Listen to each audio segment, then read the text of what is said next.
You're now watching Showbiz Now, your daily showbiz update.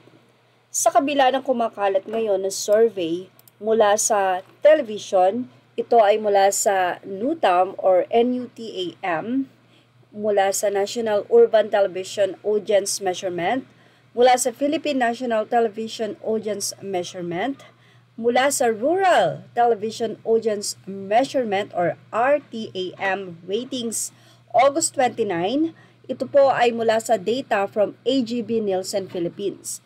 Nangunguna daw ang Itbulaga na may 4.28%. Ito ay ang dating Itbulaga na nina Paulo Contis at ng ilan pang kasama niya mga hosts. At sa RTAM naman ay mayroon itong 3.88%.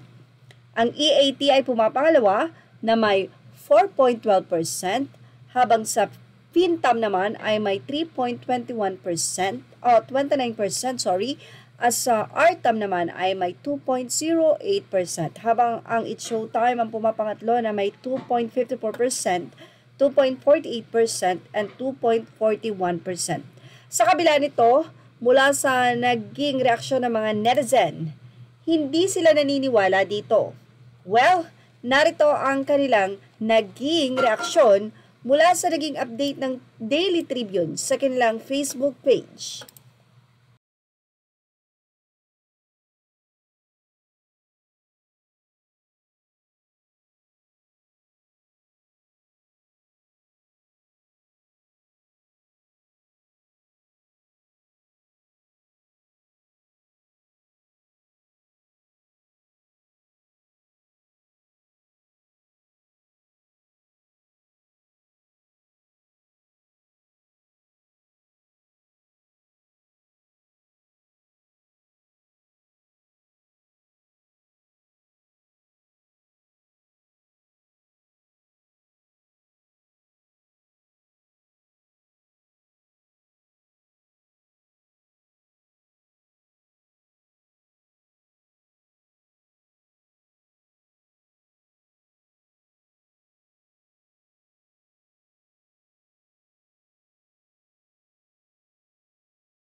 Yan nga ang naging say ng mga netizen. Posible naman din kasing mangyari dahil alam naman ng lahat na ang GMA ang may pinakamalakas na reception.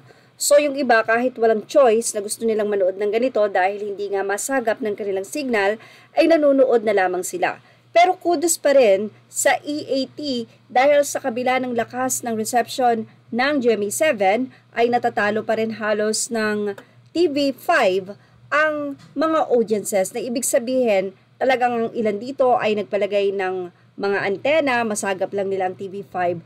So titignan natin, sobrang liit lang talaga noong agwat kumpara sa nasabi nga pong reception na mas malakas ang GMA ang TV5. So ibig sabihin po ay umuungos at umuungos pa rin ang EAT. Well, yan ang ating Showbiz Snap update. Images are all credit to the rightful owners, and thank you for watching Showbiz Now.